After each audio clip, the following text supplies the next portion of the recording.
Chapter 8, verse 7. Arjun, you should always think of me.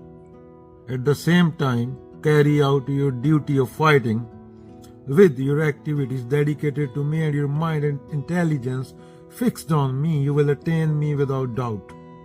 तो कृष्ण बोल रहे हैं युद्ध कर और मुझे स्मरण कर। तो यहाँ पे दो है और कृष्ण ये भी बोल रहे हैं अर्जुन तू करता नहीं है, तू करने वाला नहीं है। मेरा भाव है यहाँ पे नहीं बोल रहे, गीता में वही बात हो रही है करता भाव पे, यहाँ बोल रहे हैं स्मरण कर। स्मरण किसको करने को बोल रहे हैं? स्मरण वो कबीर की बात में जैसे आता है बूंद समाई समुद्र में, कहाँ बूंद कहाँ समुद्र, अभी खो गई।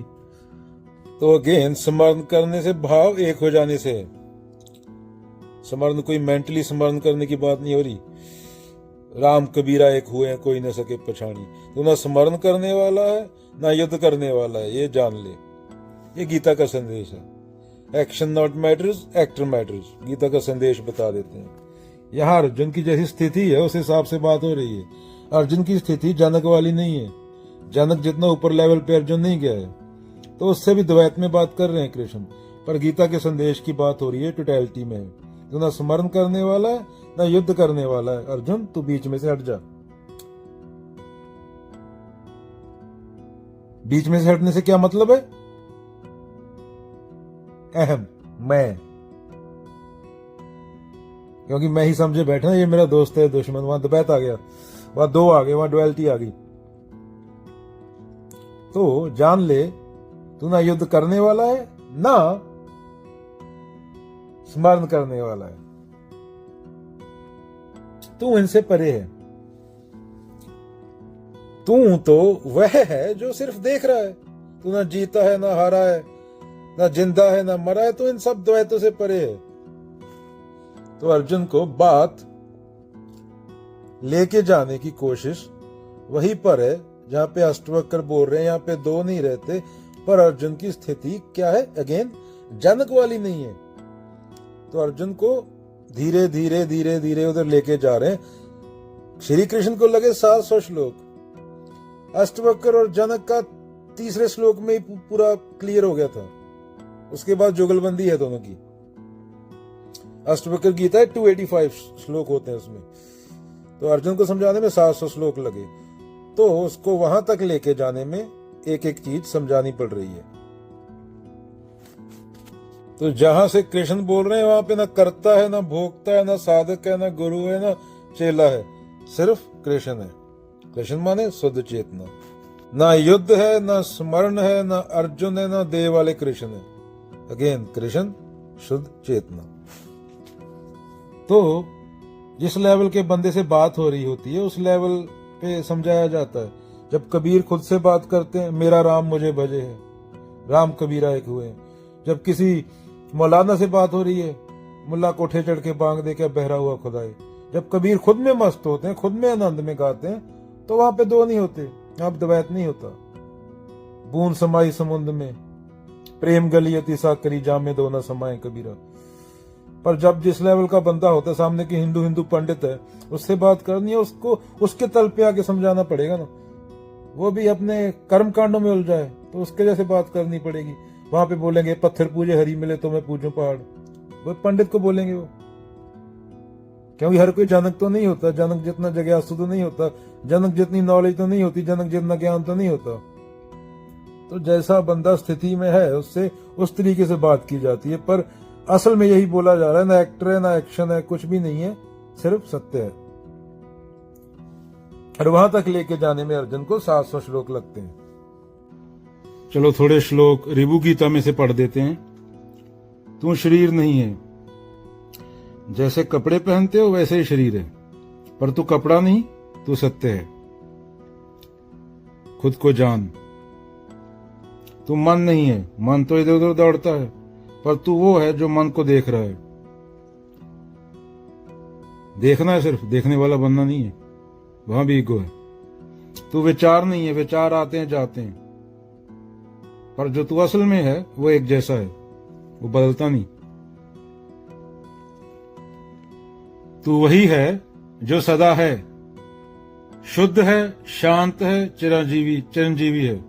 कोई मरता नहीं, बिल्कुल शुद्ध है, कोई गलत विचार नहीं आता, शांत है, जिसको कोई फर्क नहीं पड़ता, बाहर जो मर्जी खेल होता रहे, प्रकृति का, माया का। अभी किसी बच्चे को बताना हो, उसको बोलो, ये बोला जा रहा है कि तू रोशनी है, शरीर मेरा कपड़ा है। बच्चे को समझाना हो कि तू कपड़ा नहीं है, शरीर नहीं है, देह नहीं है, कि तू रोशनी है, सिर्फ रोशनी को पकड़ा नहीं जा सकता। मैं शांति हूं, विचार आते जाते रहते हैं। तू शांति है, विचार आते जाते रहते हैं। मैं डर नहीं हूं, मैं डरने वाले को देख रहा हूं जो डरने वाला है। डर कौन रहा है उसको जानना होता है। मैं डर नहीं हूं, मैं डरने वाले को देख रहा हूं, मैं दृष्टा मात्र हूं। अगर दृष्टा में ही मैं भाव आ गया कि मैं देख रहा हूं तो भी वो नहीं है, वहां पे सिर्फ मौन और शून्यता है। मैं वही हूं जो हमेशा है, कभी ना बदले। मैं वो हूं जो हमेशा है, जो कभी ना बदले। ना मैं तन हूं, ना मैं मन हूं, ना मैं दुख हूं, ना मैं सुख हूं, ना मैं धन हूं, ना मैं चुप, ना मैं ध्यान। मैं हूं नित्य अमिट पहचान। आए विचार, मन घबराए, मैं तो बस साक्षी बन जाए। रिबू की गीता कहती है बात, तू है चैतन्य, ना कोई जात। सिर्फ चेतना है तू, तेरी कोई जात नहीं है, रंग नहीं है, भेद नहीं है, कलर नहीं है, बड़ी जात छोटी जात नहीं है। मंदिर बड़ी छोटी जात का अलग नहीं है, गुरुद्वारा, मंदिर, मस्जिद, शिया का अलग, सुन्नी का अलग, कैथोलिक का अलग, चर्च। जिसमें भेद है वो तू नहीं है, तू सदा स्थिर है। मैं शरीर नहीं हूं, मैं सत्य हूं। जैसे कपड़ा बदलता है वैसे ही शरीर बदलता है, पर मैं वही रहता है। जो भी दिखता है वह सपना है, असली मैं हूं जो देख रहा है। जग सुपने जो जान, गुरु तेग बहादुर जी, श्लोक मल्लानामा। ये रिबू गीता की बात कर रहा हूं। वीडियो बड़ा करना था गीता का, तो इसलिए थोड़ी रिबू गीता बोल देते। मैंने बोला सेम ही चीज है, अद्वैत। जो भी दिखता है वह सपना है, असली में मैं हूं जो देख रहा है। जैसे सपना टूटता है वैसे ही दुनिया ही बदलती रहती है, पर सत्य नहीं बदलता। मैं हमेशा शांत हूं, ना डरता हूं, ना सुखी होता हूं, दुखी होता हूं। सुख दुख एक समान।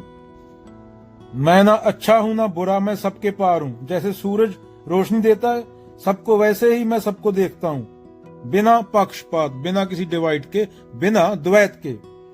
मैं वही हूं जो सदा है, ना पैदा होता है ना मरता है। शरीर आता है, शरीर जाता है, सत्य हमेशा रहता है। उसको जानना होता है, जो कोई बदले नहीं, जो काल से परे है, जो माया से परे है। जेती मन की कल्पना काल कहावे सोए, जेती मन की कल्पना काल कहावे सोए कबीरा। जो मन से ना उतरे माया कहिए सोए। ना सूक्ष्म हूं ना स्थूल हूं, सबसे परे हूं। मैं वही हूं जो सदा है, ना पैदा होता है ना मरता है अगेन। मैं चुप हूं, मैं शुद्ध हूं, मैं शांत, मैं हमेशा रहने वाली रोशनी हूं। रोशनी बोल दिया, पर कोई बच्चा सुन रहा हो, अगेन रोशनी का एग्जाम्पल दिया जा रहा है कि रोशनी को पकड़ा नहीं जा सकता, कि सिर्फ रोशनी हूं। अगर कोई बच्चा सुन रहा हो उसको ऐसे बताओ, उसको चैतन्य का, कॉन्शियसनेस का मतलब समझ नहीं आएगा। और किसी 6 साल के बच्चे को बताना हो, observer is the observed, thinker is the thought, actor is the action, seer is the scene. इनमें कोई डिवाइड नहीं है। जब तेरी मेमोरी आ जाती है, तब समय आ जाता है, काल आ जाता है बीच में, तो तू इस पल में नहीं होता, तो तू चीज को सही तरीके से देख नहीं पाता। क्योंकि विचार, थॉट मैकेनिकल है। ये जिड्डू की बात बोल रहा हूं, पहले रिबू गीता की बात बोल रहा था। विचार, थॉट मैकेनिकल है, वो कंडीशनिंग से आया और वो हमेशा पास्ट होता है। थॉट कभी भी प्रेजेंट में नहीं हो सकती, विचार कभी भी इस पल में नहीं हो सकता, वर्तमान में नहीं हो सकता।